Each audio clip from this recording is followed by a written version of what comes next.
Bonjour à tous, voici quelques petits rappels avant de passer à l'interview. Vous pourrez retrouver le sommaire de la vidéo dans la description si vous ne souhaitez pas regarder l'interview en entier. Ça vous permettra de cliquer directement sur les questions qui vous intéressent. Chaque personne interviewée n'est pas l'archétype de son profil, mais simplement un exemple possible d'une personnalité. Il ne faut donc pas considérer qu'elle va représenter tous les gens de son profil, elle n'en est qu'une manifestation parmi d'autres. Ensuite, ces vidéos ne sont pas des vidéos de typage, et ça c'est vraiment important de le comprendre. Autrement dit, les questions se focalisent sur certains éléments spécifiques de la personnalité de l'interviewé, mais on ne pourrait pas typer quelqu'un en se basant que sur ces seules vidéos. Il n'y a pas assez d'informations, on ne voit pas assez toutes les problématiques de la personne ou son fonctionnement cognitif. Pour typer une personne, je m'appuie sur beaucoup plus d'éléments que ce que vous pourrez voir vous-même dans la vidéo.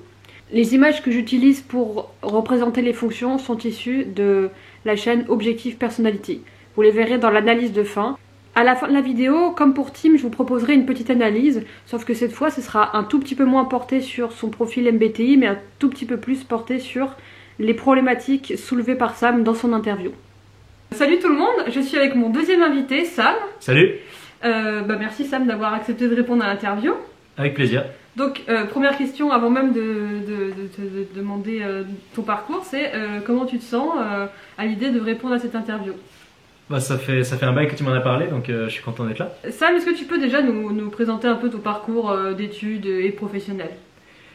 J'ai été en bac S, puis je suis allé en santé, en première année de santé, puis j'ai fait médecine. Et là, je suis actuellement en internat de médecine générale, avec une spécialisation dans les troubles des apprentissages et du neurodéveloppement. Tu peux préciser ce que c'est exactement? Enfin, on imagine bien ce que c'est, mais... Oui, en gros, je travaille actuellement dans un centre de référence, donc à l'hôpital Mère-Enfant à Bron, qui s'occupe d'enfants et d'adolescents qui ont des difficultés pour apprendre à l'école, pour être en relation les uns avec les autres, ou des difficultés par rapport à eux-mêmes aussi. Ok. Et qu'est-ce qui t'a donné envie de travailler là-dedans? J'aime déjà beaucoup travailler avec les enfants parce que je trouve ça assez stimulant en médecine de se dire qu'on peut aller vraiment les aider et que ça va changer quelque chose à leur vie future, qui sont encore assez malléables, qu'on peut vraiment travailler quelque chose avec eux pour améliorer durablement leurs difficultés. Et pour ce qui est des troubles du neurodéveloppement, je m'intéresse beaucoup à la manière dont les autres ressentent le monde, perçoivent le monde, et vraiment m'intéresser à des particularités que les gens vont avoir dans la perception et le ressenti des choses, dans la manière dont ils appréhendent l'acquisition de leur perception, l'acquisition de leur connaissance. Je trouve ça assez fascinant. Ça veut dire quoi, appréhender le monde? C'est-à-dire comprendre ce qui se joue en eux et autour d'eux, dans l'environnement, à travers leur mécanisme de pensée, leur mécanisme de perception. Question plus générale, oui. Qu'est-ce qui te rend heureux dans ta vie aujourd'hui? Dans ma vie aujourd'hui, ce qui me rend heureux, je dirais que c'est avant tout la création de liens sociaux, c'est passer du temps, autant de temps que faire se peut, avec les gens que j'aime. Alors Sam, dans son entourage, est très connu pour ses soirées. Ah ouais? Et tout le monde, tu es l'organisateur de soirées de la bande, oui. de tout le monde. Ouais, et tu viens pas d'ailleurs. Je suis venue au départ et puis j'ai disparu. Est-ce que tu peux nous raconter la naissance de ce projet? Déjà, qu'est-ce que c'est? Comment ça se passe? Comment ça a été créé? Tout. Déjà, je dirais pas. Alors, faut pas que je raconte la naissance de ce projet parce qu'il n'y a pas vraiment eu de projet. Et ça, je dirais que c'est important, peut-être pour comprendre comment je réfléchis. Faut pas partir du principe que je fais des projets parce que je suis assez enclin à plutôt faire les choses orientées dans l'instant ou le futur proche. À l'heure actuelle, j'ai fait plus de 200 soirées chez moi, mais ça n'a jamais été le projet de faire beaucoup de soirées chez moi comme ça. C'est juste ça m'a plu d'en faire à partir du moment où j'ai commencé à en faire. Du coup, j'en ai fait plus, mais c'était une décision plutôt spontanée. Donc pourquoi plutôt qu'un projet. Pourquoi tu as commencé à en faire? J'ai commencé à en faire pour réunir des amis proches qui se connaissaient pas entre eux, des amis que j'avais rencontrés séparément les uns des autres, avec qui j'avais tissé une relation duel avec chacun, une amitié intime, mais qui se connaissaient pas entre eux, et j'avais envie qu'ils se rencontrent entre eux, de créer du lien. Pourquoi? Parce que je pensais que c'était intéressant pour eux. Je pensais qu'ils pouvaient trouver d'autres belles personnes à qui parler. J'aimais bien l'idée que mes amis puissent se rencontrer entre eux, parce que aussi, quand je parlais à un ami d'un autre ami, il ne savait pas qui c'était, il avait du mal à se représenter les choses. Donc j'avais envie de faire en sorte que les gens puissent savoir qui étaient mes autres proches et qu'ils aient l'occasion de pouvoir nouer du lien avec eux aussi. Et donc, comment s'organisent tes soirées? Est-ce que tu peux nous détailler un peu comment ça se passe? J'invite un certain nombre de personnes Ouais. je les invite indépendamment par SMS et ils me répondent sans savoir qui d'autre est en train de me répondre, qui d'autre a dit oui. Et ils viennent à ma soirée sans savoir qui d'autre il va y avoir de base, à moins qu'ils communiquent entre eux pour ceux qui se connaissent. Et typiquement, les gens se rencontrent à mes soirées. C'est pas des gens qui se connaissent au préalable avant mes soirées.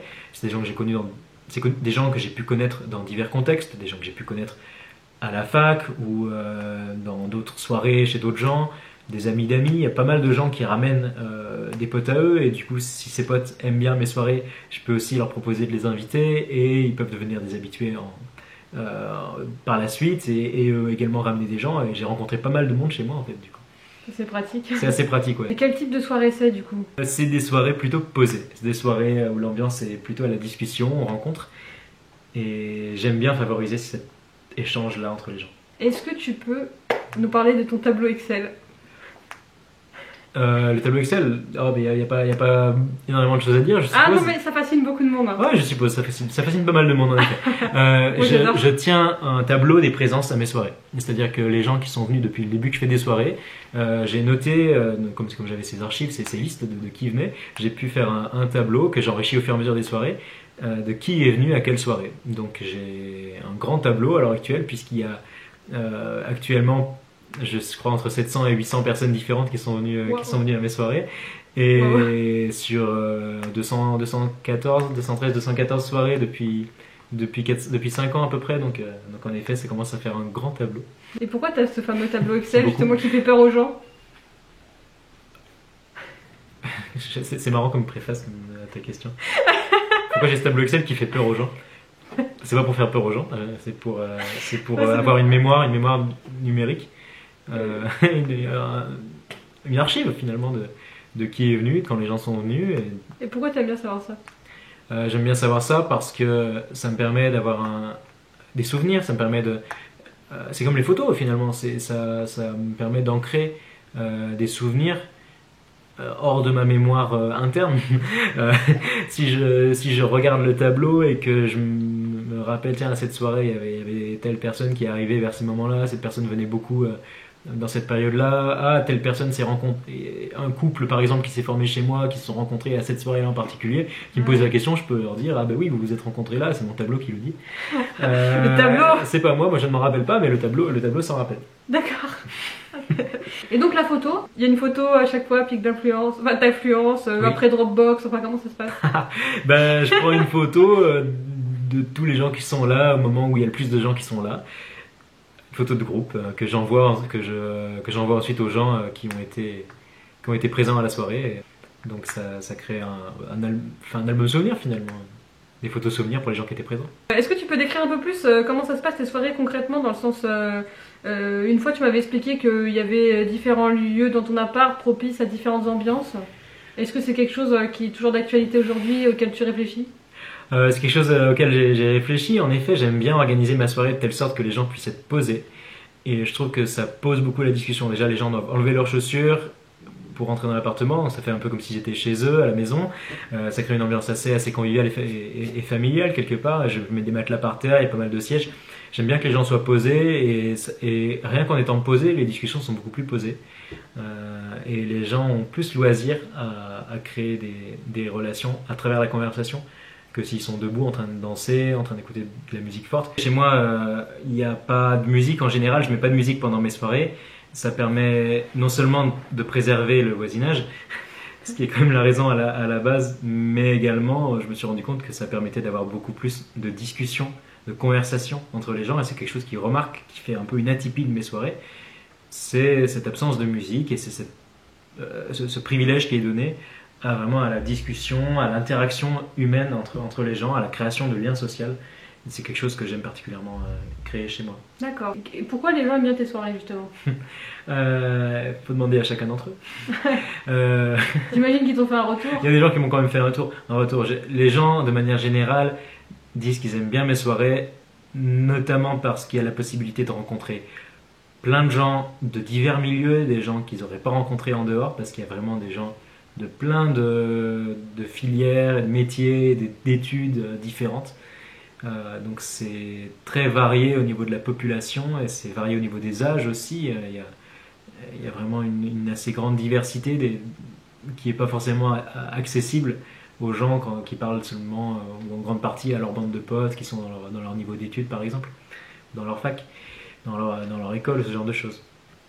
Ensuite, les gens aiment beaucoup aussi chez moi la possibilité de créer un lien, je dirais, personnel et authentique assez facilement avec des gens qui sont ouverts à ça, des gens qui sont assez ouverts à avoir des discussions qui peuvent être personnelles ou au moins à exprimer des opinions personnelles. Les gens aiment bien de manière générale l'idée que chez moi, enfin les gens qui reviennent souvent à mes soirées aiment bien la possibilité chez moi d'avoir des relations qui sortent de la superficialité. Ouais. Qu'ils décrivent et qu'ils décrient généralement dans beaucoup d'autres soirées. Et comment ça se fait que chez toi c'est... Enfin, qu'est-ce qui fait qu'ils en arrivent tous à réussir à avoir des relations justement moins superficielles? Et ils n'y arrivent pas tous. Enfin, ceux qui y arrivent du coup. Alors, ceux qui ont envie de le faire et qui apprécient ça, je dirais que c'est assez incité à la fois par le cadre justement posé où il n'y a pas de musique, où il n'y a que la conversation pour combler l'espace social. Mais également c'est favorisé par l'état d'esprit qui s'est propagé de proche en proche au fur et à mesure du temps, parce qu'autant au début j'étais qu'avec des amis proches et j'avais envie qu'ils se connaissent entre eux, alors on a quand même lancé des sujets un peu plus personnels, mais j'ai l'impression quand même que ça s'est perpétué comme état d'esprit où les gens savent quand ils viennent chez moi qu'ils vont avoir accès à des relations où ils peuvent exprimer des opinions, où ils peuvent débattre, où ils peuvent discuter assez personnellement et profondément de pas mal de choses et se faire vraiment des amis quoi, au sein de la soirée et pas juste passer un moment dans l'ambiance, même s'il y en a beaucoup qui se contentent de ça et pour qui ça va très bien. Donc, là ce que je dis là c'est pour une partie des gens qui aiment bien ça, mais il y a une autre partie des gens qui aiment simplement être dans une ambiance sociale rigolote et où tout se passe bien. Et toi c'est quoi que tu préfères personnellement? Dans mes soirées ou dans les soirées ou en général? En général, dans ta vie, enfin le type de relation que tu préfères? Je préfère, si je dois choisir, je préfère avoir des relations où j'ai l'occasion de connaître plus intimement la personne.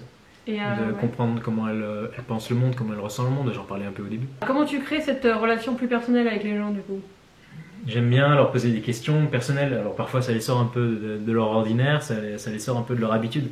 Socialement, ils n'ont pas forcément autant tous l'habitude de discuter de sujets personnels et de leur manière de ressentir les choses, mais il y en a beaucoup à qui ça plaît, et ceux avec qui je m'entends le mieux, c'est généralement ceux à qui ça plaît, et ceux qui aiment bien avoir des discussions qui rentrent dans la profondeur, dans l'intimité de leur personne. Tu as des exemples de questions que tu poses justement pour accéder à ce niveau d'intimité? Qu'est-ce que tu aimes faire dans ta vie? Ce qui change un peu du sempiternel, qu'est-ce que tu fais dans la vie? Ouais. Ça recentre plus la question sur ce que la personne désire, sur ce qui l'anime, sur ce qui la motive profondément et ce qu'elle aime faire de son temps en pratique. J'aime bien également demander, parce que j'aime bien le côté lien social, le côté création de lien social, donc j'oriente aussi des questions là-dessus. J'aime bien demander aux gens ce qu'ils aiment le plus, ce qui leur fait le plus apprécier les gens qu'ils aiment. J'aime bien aussi leur demander ce qu'ils aiment le plus que les gens aiment chez eux. Sam, du coup, tu sais quelle question je vais te poser? Ouais, je crois. Qu'est-ce que j'aime faire dans ma vie? Alors, non, ça parce que ça, tu l'as c'est vrai que j'ai déjà répondu. Voilà, donc du coup... Qu'est-ce que j'aime? Bah vas-y, pose-toi la question. Qu'est-ce que j'aime le plus chez les gens que j'aime? Voilà, vas-y. Quelle surprise. Et ce que j'aime le plus chez les gens que j'aime, c'est avant tout l'intégrité, la simplicité. Par simplicité, je veux dire quand la personne fait spontanément un lien, quand il y a un lien spontané entre ce que la personne ressent et ce qu'elle exprime, où elle passe pas par plein de mécanismes de pensée, par plein de biais, lorsque les choses sont assez simplement exprimées et ressenties et que la relation peut être assez libre à partir de là. Ça me plaît le plus. J'aime bien chez les gens que j'aime quand ils sont avenants, quand ils sont enthousiastes dans la relation sociale. Ça m'aide quand même beaucoup à tisser le lien avec eux. Euh, J'aime bien quand les gens sont enthousiastes et vifs, quand les gens ont un esprit vif et qui peuvent s'intéresser à plein de choses, qui sont curieux, qui sont ouverts. Ça donne d'autant plus de choses à raconter, à discuter. Et ça amène un lien généralement plus facile, plus de complicité aussi. Tu t'as parlé d'intégrité et de simplicité et Oui. du fait que les gens soient vraiment en cohérence avec ce qu'ils expriment. Oui. Et comment tu mesures ça? Parce que tu disais que pour connaître quelqu'un, tu me disais que pour connaître quelqu'un, tu as besoin qu'il le dise, que tu devines pas forcément. Ouais, Comment tu sais que, Oui. que ce qu'ils disent est cohérent avec ce qu'ils expriment finalement? Enfin, avec ce qu'ils sont, pardon. C'est pas forcément simple à savoir de prime abord. Ensuite, il y a souvent des inadéquations que je peux remarquer entre ce que la personne dit, ce que la personne exprime verbalement, même non verbalement, et d'autres éléments qui m'ont été donnés à voir. Mais la première fois que je rencontre la personne, c'est pas forcément évident pour moi. En effet, j'ai besoin que les choses, en particulier que les ressentis de la personne, me soient explicités pour pouvoir bien les comprendre. J'ai du mal à les ressentir spontanément. C'est quelque chose on t'a déjà fait de la remarque, ça? Oui, c'est quelque chose qu'on m'a déjà dit, que j'avais du mal à rentrer en empathie, on peut dire, avec les autres, que j'avais du mal à comprendre spontanément les émotions des autres s'ils ne les avaient pas clairement exprimées, explicitées. C'est-à-dire que les gens attendent que tu le devines? Souvent, les gens ont l'habitude qu'on le devine assez facilement, et j'ai l'impression qu'avec moi, il y a plus de difficultés pour moi. En tout cas, c'est ce que les gens me font ressentir. Enfin, j'ai beaucoup de mal. Les gens trouvent que j'ai du mal. Moi, ça me dérange pas trop. Mais... Toi, tu sais bien... Même avec les patients, ça va. Genre, en gros, toi, t'as l'impression de réussir à bien percevoir les émotions des gens en les regardant? En les regardant, oui, déjà, j'y arrive quand même. Mais même si j'y arrive peu par rapport à d'autres gens, j'y arrive en leur faisant expliciter les choses. Je passe beaucoup par la discussion, par la conversation. Oui, d'accord, c'est pas par les éléments de gestuels, quoi. C'est vraiment par le verbal. Plus par le verbal. Ok. Et c'est quoi un ami pour toi? C'est quoi un ami pour moi? Quelqu'un à qui je suis attaché, mais la relation, j'ai pas de relation en double. Je peux pas vraiment avoir une définition globale parce que j'ai pas de doublon relationnel. À chaque personne, j'ai un sentiment différent. À chaque personne, j'ai une relation différente. Et il y a des gens à qui je suis plus attaché que d'autres parce que j'ai passé plus de temps avec eux, parce que j'ai plus d'expérience avec eux, parce que la conversation est allée sur des sujets peut-être plus profonds et personnels. Alors je connais des choses plus intimes sur eux, on se fait plus confiance. Moi, je dirais avant tout que les relations d'amitié que j'ai, elles découlent de la confiance mutuelle qu'on peut s'accorder et de l'envie que j'ai de voir les gens et de l'envie qu'ils ont aussi de me voir réciproquement. Donc, c'est quelqu'un que j'ai envie de voir. Quelqu'un que j'ai pas envie de voir, je peux pas vraiment le considérer comme un ami. Est-ce que, du coup, tu disais il n'y a pas de deux relations qui sont pareilles? Oui. Est-ce que du coup, est-ce qu'il y a une distinction claire pour toi entre l'amitié et l'amour?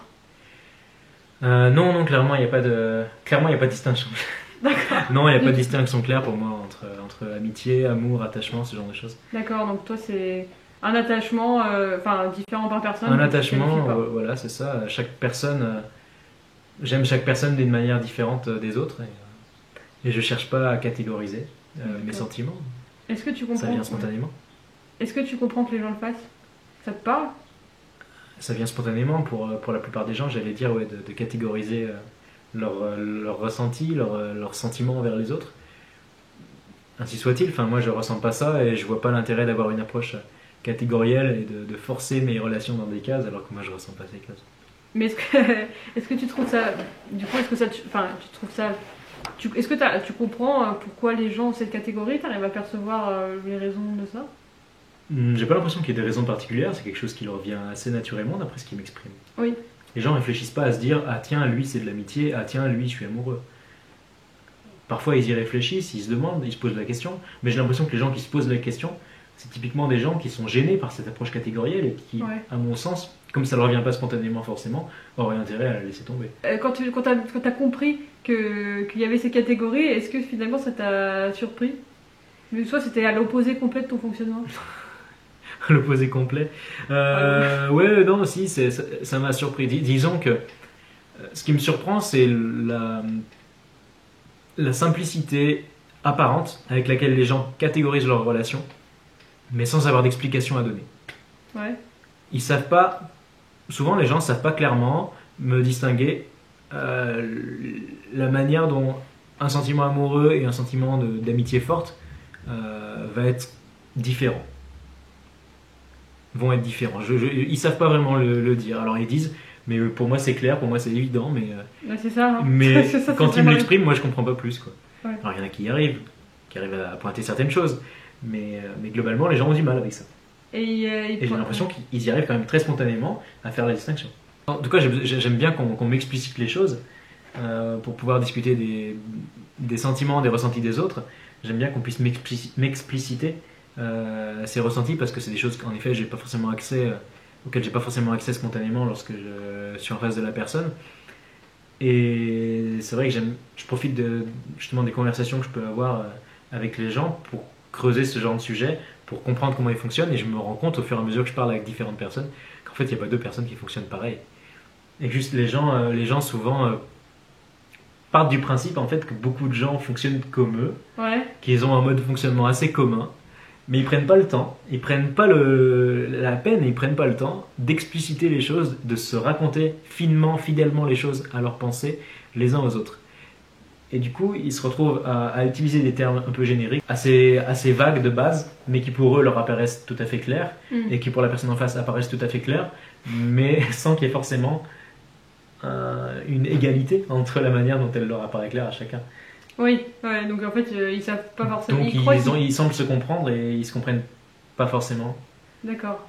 Et toi, du coup, t'aimerais bien qu'on explique. Est-ce que du coup, t'essaies de faire expliciter ça, genre, Oui. si j'arrive en disant, bah écoute Sam, j'ai un copain, je suis amoureuse, tu vas essayer de savoir ce que je veux dire par amoureuse. Ouais, typiquement, je vais te dire, t'es amoureuse et comment ça, Eva, qu'est-ce que tu veux dire par là, qu'est-ce que tu ressens? Ouais, et Ouais. là, c'est là où on bug parce que c'est difficile de mettre des C'est là mots où les sur- gens bug, mais c'est là où moi je touche le cœur, je touche le cœur de la relation. C'est là que j'aime bien aller dans la relation, c'est aller chercher ce que la personne ressent et pas juste un mot qu'elle va plaquer dessus parce Ouais. parce que ça va bien dans la conversation. Si t'as envie d'essayer d'exprimer une émotion, genre tristesse, peur, machin, Oui. est-ce que t'arrives à l'expliquer aux gens en général? Oui, en général, oui. Ouais. Oui, je peux mettre des mots sur mes émotions, mais j'ai aussi l'impression souvent d'avoir un répertoire émotionnel dans la manière dont j'exprime les choses qui peut paraître assez restreint par rapport aux termes que les gens emploient, mais c'est avant tout parce que finalement les ressentis que j'ai sont souvent vraiment différents d'une situation à l'autre et j'aime bien utiliser des termes simples et un peu toujours les mêmes pour que les gens sachent de quoi je parle. Plutôt que d'utiliser plein de mots qui n'ont pas vraiment forcément de définition figée et simple pour moi. Et t'as l'impression que les gens comprennent bien ce que tu veux dire du coup? Non, pas vraiment. Il y a toujours une barrière, mais finalement, il y a toujours une barrière entre ce que la personne va exprimer verbalement, de ce qu'elle ressent et ce qu'elle ressent au fond. Ouais. Et il y a toujours une barrière aussi entre ce que la personne exprime verbalement et ce que moi je vais pouvoir en retirer comme compréhension. Après, les gens Y a- s'en y a- rendent pas forcément compte. Ils Bah, peuvent se non, sentir oui, compris. les gens s'en rendent pas compte. Et souvent, les gens peuvent se sentir compris, et moi, je peux avoir l'impression de les comprendre, et vice-versa. Mais je sais que c'est jamais tout à fait vrai, et c'est pas grave. D'accord. On peut pas vraiment... Enfin, c'est pas grave. J'aime bien faire en sorte qu'ils me comprennent au mieux. J'aime bien essayer d'être le plus fidèle dans mes explications à ce que je ressens. J'aime bien essayer d'être le plus clair possible. Je sais que c'est pas toujours aussi clair que je le voudrais, et je sais par exemple que tout ce que je suis en train de dire à la caméra depuis tout à l'heure, il y a beaucoup de choses qui vont peut-être vous parler et qui peuvent peut-être te parler à toi et tu as l'impression de dire ouais c'est bon j'ai compris ce qu'il veut dire et moi j'ai l'impression de pas être arrivé à exprimer fidèlement ce que je voulais dire parce que je suis toujours limité par les mots que je peux employer quoi. Ouais, Ça, je comprends. Et est-ce que quand tu ressens une émotion, tu sais pourquoi tu as cette émotion? Oui. Je sais pourquoi, oui, en général, oui. Ouais. Ouais. Ça t'arrive pas d'avoir, genre, je sais pas, moi, te sentir Ouais. triste et tu te dis, mais en fait, pourquoi je suis triste? Ah non. Non, jamais. Non, jamais, non. Trop bizarre. Les gens font ça. Bah oui, ça arrive à plein de gens, un petit coup de blues, on sait pas trop pourquoi, on a mal dormi la nuit, donc on est fatigué, on est Ah mais du triste. coup, tu as une explication, t'as mal dormi la nuit. Ah oui, non, d'accord, une explication empirique, genre... Si je suis en train de parler à une personne mais que j'ai mal dormi et que du coup j'arrive pas à me concentrer sur ce qu'elle me dit et du coup ça me plaît pas ce qui est en train de se passer, bah, je peux être énervé mais du coup je vais savoir pourquoi. Ouais, alors non, Enfin, voilà, je sais parce que, pas. tu vois, Tristesse sans savoir. bah, ça pourquoi on est m'arrivait triste souvent. Ça m'arrivait souvent avant. Ah ok. Genre, tu vois, même des fois, le moral, Alors attention, ça c'est typique de certains profils ou je sais pas, non, ou de certains fonctionnements. Ah ouais? Ça a déjà pu m'arriver d'avoir le moral qui varie dans la même minute. Ouais. Genre un coup je suis triste, après je suis joyeuse, après je me rappelle plus pourquoi j'étais joyeuse, je suis trop triste. Et en fait, c'est pas qu'il n'y a pas de raison, c'est qu'on n'a Elle pas est fascinante conscience. cette femme. C'est pas qu'il y a pas de... Dites-moi si vous vous reconnaissez dans ça. Ouais. Sam, est-ce que t'es bizarre? C'est toi qui le dis. Non, c'est une question, c'est pas une affirmation. Repose-moi la question Est-ce si que tu tu veux. es bizarre? Est-ce que je suis bizarre? De mon point de vue, pas du tout. Est-ce que les gens te trouvent bizarre? Ah, il y a plein de gens qui me trouvent bizarre, mais aussi plein de gens qui me trouvent pas bizarre. Et ceux qui te trouvent bizarre, pourquoi ils te trouvent bizard? Faut leur demander. Bah. Mais je suppose que tu as déjà dû leur demander. Mais pourquoi tu me trouves bizarre? Mais je te trouve pas bizarre. Mais pourquoi tu me poses la question? Parce que j'avais envie de poser une question chelou. Ah, bah elle est pas chelou ta question.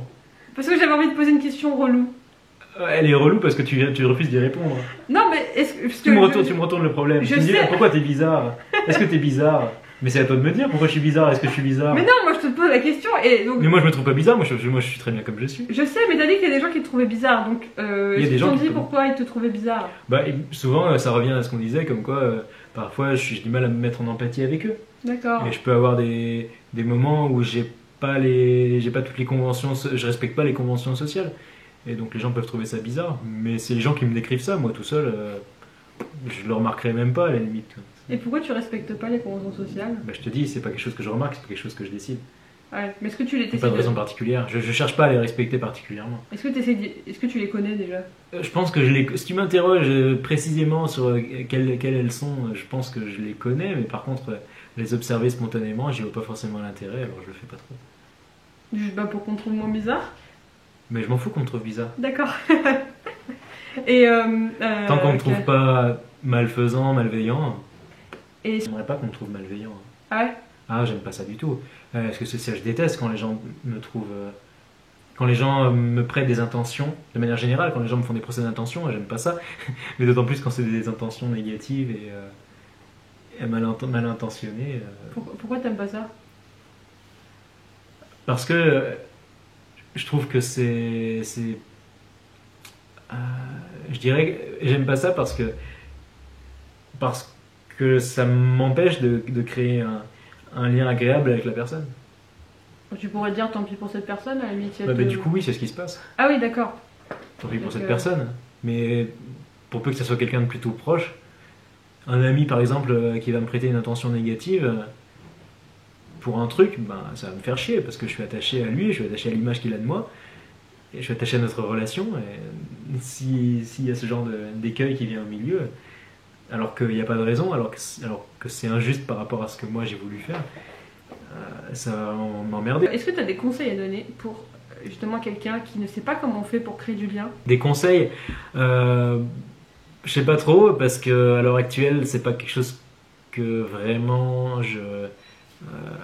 c'est pas quelque chose que je me force à faire à l'heure actuelle. Je dirais qu'à une époque où j'étais beaucoup moins doué socialement et où j'avais du mal à tisser du lien avec les autres, ce qui m'a petit à petit fait mûrir relationnellement et qui m'a fait sortir des schémas où j'avais du mal à tisser un lien avec les autres, c'est de faire l'effort social, parce que généralement les gens ne le font pas vers moi, d'aller vers l'autre et de rapidement orienter la discussion vers une conversation plus personnelle. Je dirais qu'il faut souvent les gens peuvent avoir peur de ça. J'ai l'impression qu'ils ont peur d'être intrusifs ou qu'ils ont peur de pas pouvoir rebondir une fois que la conversation a pris une tournure un peu plus personnelle, et d'arriver dans un moment gênant, dans un silence. Et les gens sont souvent gênés par les silences. Je trouve que le silence dans la conversation c'est particulièrement précieux, surtout quand on sait les apprécier. Et malheureusement il y a beaucoup de gens, j'ai l'impression, qui ne savent pas les apprécier et qui essayent de les combler. Hein, j'en ai une à ma gauche qui essaye de combler les silences pour peu qu'il y en a dans la conversation, alors que la conversation c'est aussi le silence entre les mots. Ah, c'est beau. Mais juste, alors, Emmanuel, parce que... Aller vers les autres, ne pas hésiter à aller vers les autres. Au pire, vous allez être rejeté. Ça arrive, ça m'est arrivé plein de fois, mais si vous êtes rejeté, c'est au moins que vous avez essayé. Il y a plein de fois où vous n'allez pas l'être. Et vous allez pouvoir trouver des gens qui vous plaisent. Mais... Et pas non plus essayer à tout prix de tisser un lien avec une personne. Si ça passe pas avec la personne, c'est pas grave. C'est pas grave. Il y en a plein des gens. Et imaginons que je te lâche à une soirée, tu connais personne, tu t'es retrouvé là, on sait pas trop comment. Ouais. Et il y a pas mal de groupes de gens qui discutent entre eux. Ouais. Ils ont l'air de se connaître et tout. Voilà. Comment concrètement, comment tu vas créer du lien avec quelqu'un? Parce que c'est ça qui pose problème aux introvertis. Je vais plutôt chercher à aller vers une personne en particulier avec qui je vais pouvoir avoir une relation duel.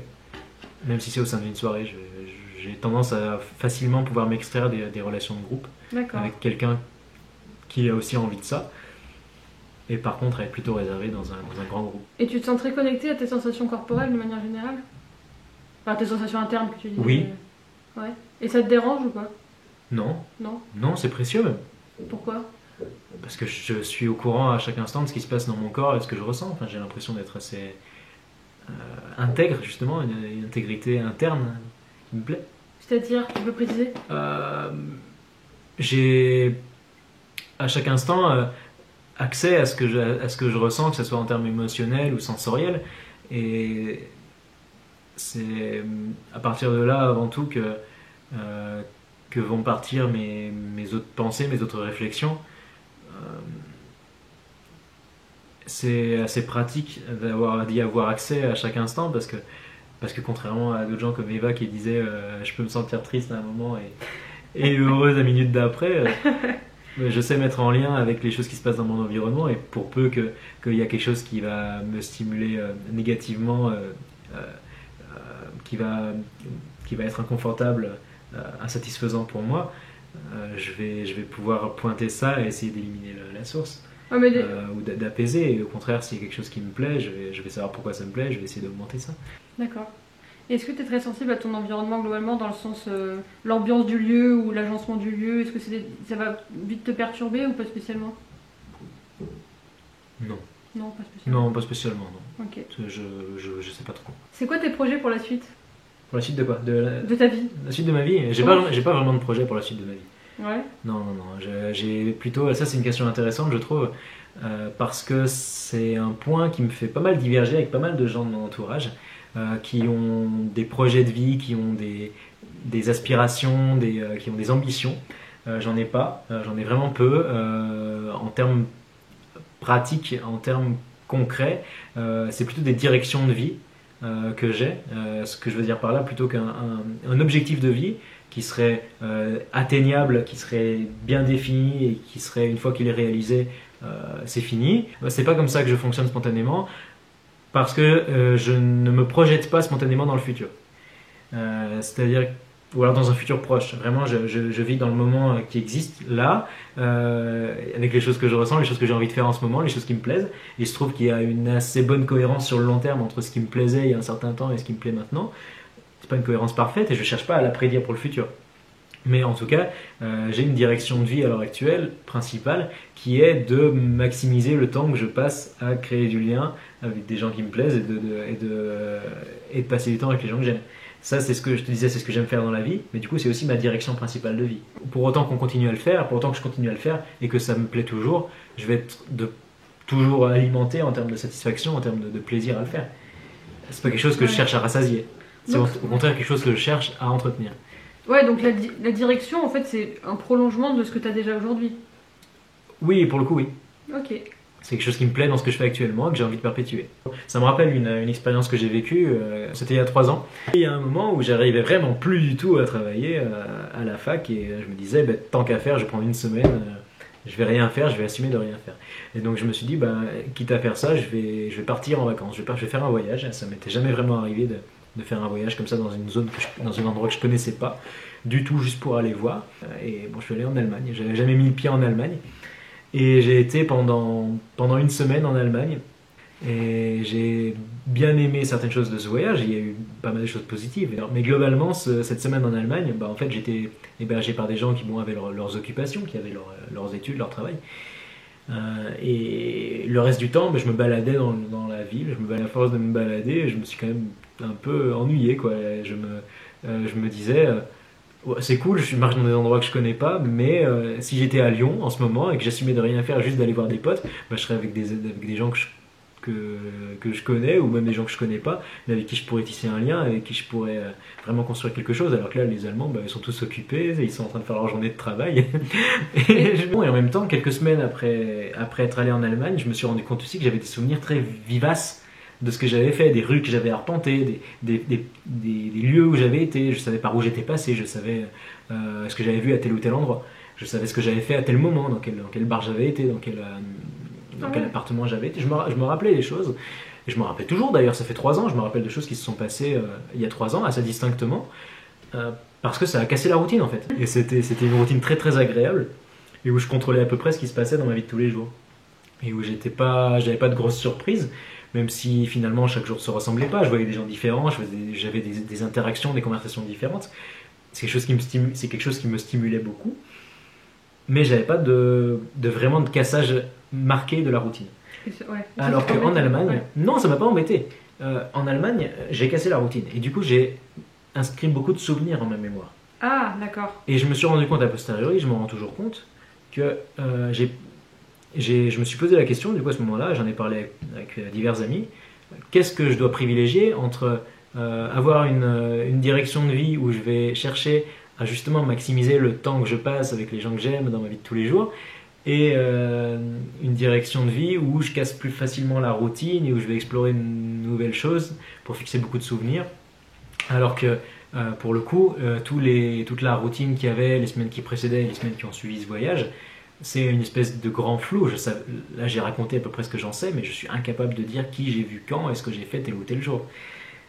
Donc c'est une espèce de flou, et ce qui va devenir de plus en plus flou avec les années, bien sûr. Et ce dont je me suis rendu compte en y réfléchissant, c'est que je préférais, sur le moment, une routine agréable, où je vais passer du temps avec des gens qui me plaisent, où je vais avoir des interactions qui me plaisent, où je vais faire des activités qui me plaisent sur le moment, plutôt que d'aller dans un endroit où je ne sais pas trop ce que je vais trouver et où je vais peut-être être ennuyé et où j'ai pas trop d'attache. Et c'est pas une réponse facile, parce que justement ça me demande de pouvoir me projeter dans le futur, et de savoir quand j'aurai 30 ans, 40 ans, 50 ans, comment je vais me sentir vis-à-vis de ça. Comment est-ce que j'aurais voulu mener ma vie a posteriori, quand j'aurai cet âge-là. Comment le Sam du futur, quel souvenir voudra avoir donc c'est forcément une gageure, et je la prends sous la forme de me dire, à l'heure actuelle, depuis que j'ai fait ce voyage, j'ai eu cette réflexion, et du coup lorsque je mène ma routine agréable tel que je le fais dans ma vie de tous les jours, c'est de manière consciente. C'est que je maximise au jour le jour les expériences satisfaisantes dans ce que j'aime faire, même si je casse pas la routine, même si je crée pas de souvenirs sur le long terme. Je saurai a posteriori que j'ai pris mes décisions en conscience, en ayant ce raisonnement-là, pour maximiser ma satisfaction sur le moment. D'accord, donc tu privilégies. Ça me satisfait plus. Okay. Alors je privilégie ça. Ça m'empêche pas à des moments de faire des choses inhabituelles et de casser la routine. Et pour moi, je cherche pas particulièrement à privilégier la routine pour la routine. La routine pour la routine, c'est pas spécialement attirant. J'aime bien aussi la spontanéité et l'aventure.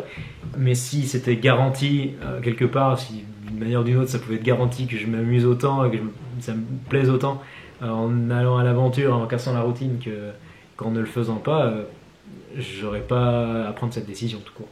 D'accord. Et t'es pas frustré aujourd'hui de ne pas aller plus à l'aventure du coup? Non, parce que je fais plein de trucs qui me plaisent. Ok. Et justement que j'ai réfléchi à ça. Ouais, en fait, chaque nouvelle rencontre est une sorte de cassage de routine pour toi. Oui, déjà, oui. Ok. Même si le cadre de vie est inchangé. Ouais, ok. On n'a pas encore posé la troisième question que toi tu poses aux gens. Ouais. Qu'est-ce que tu... Attends, c'était qu'est-ce que tu aimes que les gens Qu'est-ce que j'aime que les gens aiment chez moi? Ouais. Ma capacité à rentrer en relation avec eux. Ma capacité à nouer du lien. Ce que j'apprécie chez toi, c'est ta capacité à créer une intimité émotionnelle très rapide. Ça m'a toujours impressionné, et je dis souvent aux gens que c'est grâce à toi que j'arrive moi-même à créer plus d'intimité avec les gens. Parce que j'ai observé comment tu fais, mais toi-même tu as expliqué. Ouais, et ben justement cette singularité de la relation que les gens aiment trouver avec moi et que j'aime bien qu'ils trouvent avec moi, elle est souvent en lien avec cette intimité émotionnelle dont tu parles. Ça, c'est quelque chose que j'aime vraiment créer avec l'autre, et j'aime quand l'autre aime ça.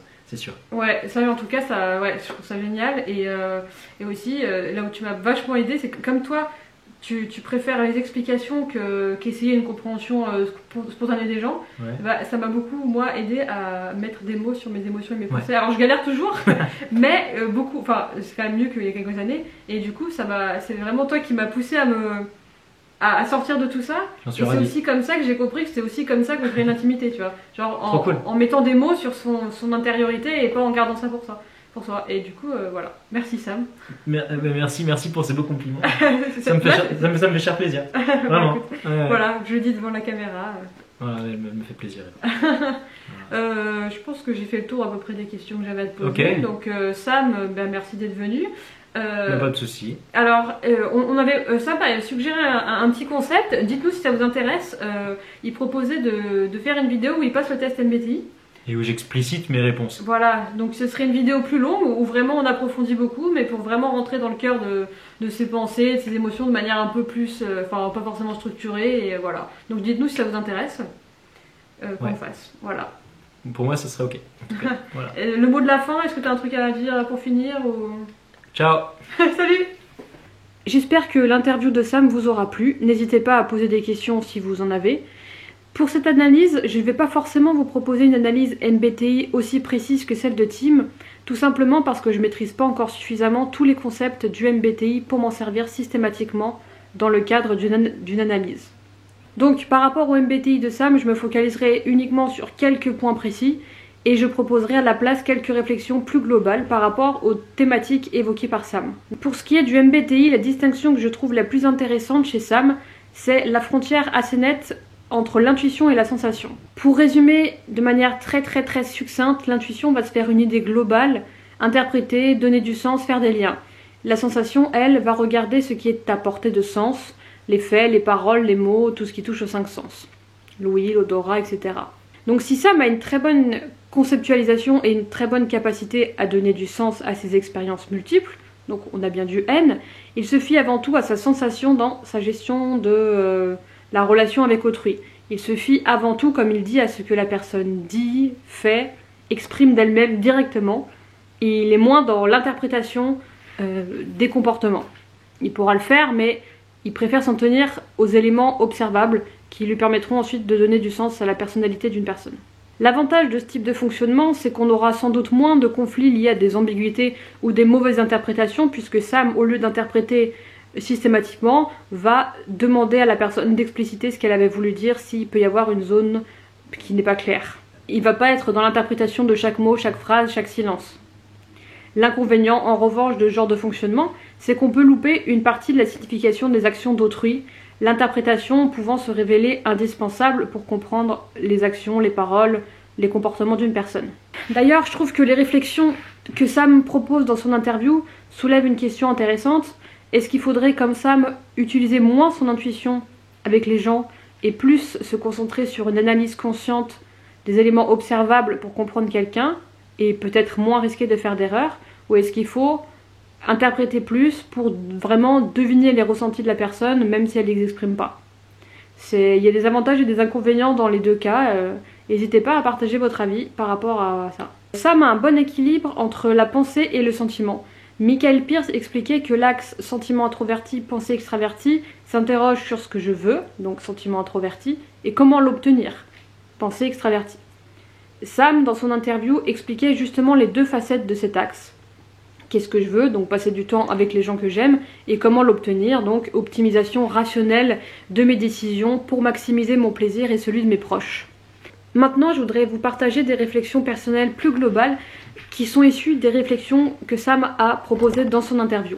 L'approche de Sam, qui cherche rapidement à créer des relations intimes avec les gens, m'a beaucoup aidé, et ce pour plusieurs raisons. D'abord, ça montre comment on fait. Et j'ai compris que pour créer un lien approfondi, il ne faut pas poser uniquement des questions factuelles et extérieures, du type « qu'est-ce que tu fais dans la vie ? Qu'est-ce que tu as fait hier ? Quelles sont les séries que tu regardes ?» mais aussi des questions qui concernent le fonctionnement émotionnel et les pensées sur des thématiques comme l'amitié, l'amour, l'introspection, etc. C'est d'ailleurs pour ça que le MBTI ou la psychologie me semblent être d'excellents sujets de conversation pour nouer un lien, parce que ça pousse à réfléchir sur soi et l'autre et donc ça instaure un climat émotionnel beaucoup plus intime. C'est aussi avec Sam que j'ai compris l'importance de ce qu'on pourrait appeler la métacommunication, c'est-à-dire communiquer sur la communication ou communiquer sur la relation. Au quotidien, Sam commente beaucoup ses relations, c'est-à-dire il dit aux gens ce qu'il pense d'eux et comment il perçoit sa relation avec eux. Et je trouve que ça instaure aussi une intimité émotionnelle bien plus rapide. Plus globalement, ça fait réfléchir à certaines conventions que peut-être certains d'entre vous peuvent avoir. Par exemple, celle qui veut qu'on ne se dévoile pas trop avant de bien connaître la personne en face de soi. Et quand je dis bien connaître, ça veut dire la connaître aussi depuis longtemps. Parfois, c'est par principe, parfois par méfiance. Mais cette croyance pousse à mettre une sorte de rempart autour de son intériorité et rend plus difficile la création d'un lien social plus approfondi. En plus, ce principe pousse à avoir peur de vexer les autres, alors que finalement, certains ne sont pas du tout gênés par des questions personnelles. Je vous invite donc à ne pas vous arrêter à ce seul principe si jamais vous voulez créer un lien plus intime avec une personne que vous connaissez pas depuis si longtemps que ça, mais à vous adapter à la personne en face. Par exemple, vous pouvez poser des questions de plus en plus personnelles, ce qui vous permettra de voir quand vous approchez de la limite que la personne est capable de supporter en termes de questions plus intimistes, on va dire. Vous pouvez aussi vous-même parler de choses personnelles sans gêne ni pudeur, ce qui pourra inciter l'autre à faire de même et à se sentir en confiance. Plus précisément, c'est aussi avec Sam que j'ai compris l'intérêt de la verbalisation de son intériorité dans la création d'une relation intimiste. Et je vous invite à prendre conscience également. Je vous partage mon expérience. Quand j'étais au collège ou au lycée, je regrettais une sorte de décalage que je ressentais entre ce que j'étais au fond et ce que j'étais à l'extérieur. C'est Sam qui m'a permis de comprendre que le verbal est une voie d'accès importante à la personnalité de l'autre et d'expression de sa propre personnalité. J'ai constaté qu'apprendre à dire qui on est aide à être qui on est. Je ne saurais pas expliquer pourquoi, vraiment, mais j'ai constaté ce lien fort entre ce qu'on dit de soi et ce qu'on arrive à exprimer de soi. Pour des gens comme moi qui ne sont pas forcément expressifs sur toutes leurs émotions et qui ne sont pas spécialement tactiles, passer par le verbal aide vraiment. J'ai aussi compris l'importance du dire par rapport à la compréhension qu'autrui aura de notre personnalité. S'en remettre à l'intuition uniquement, c'est-à-dire se dire « j'espère que les autres devineront ce que je ressens ou qui je suis », c'est se résoudre à ce que les personnes capables de nous comprendre soient les gens qui fonctionnent, au moins en apparence, comme nous. Après, on pourrait se demander, est-ce que toute verbalisation est vouée à l'échec, puisqu'il semble impossible de retranscrire fidèlement la subtilité de nos pensées et de nos émotions, qui ne se présentent pas forcément à nous sous la forme de mots. Je vous mets une petite citation de Bergson qui illustre bien la problématique propre au langage. N'hésitez pas à faire pause si vous voulez prendre le temps de la lire et d'y réfléchir. Personnellement, j'ai tendance à penser que le verbal ne se suffit pas à lui-même en raison de cette difficulté d'expression, mais qu'il participe grandement au tableau global d'une personnalité, et donc il sera la porte ouverte permettant de rendre nos intuitions, nos déductions des autres un peu plus justes. C'est mon avis, n'hésitez pas à partager le vôtre, à dire si vous êtes d'accord, pas d'accord, je trouve que c'est des sujets qui sont vraiment intéressants. J'espère en tout cas que cette interview vous aura plu et intéressé, tout comme ces quelques mises en perspective. N'hésitez pas à partager vos retours ou vos réflexions en commentaire pour approfondir un peu les diverses analyses.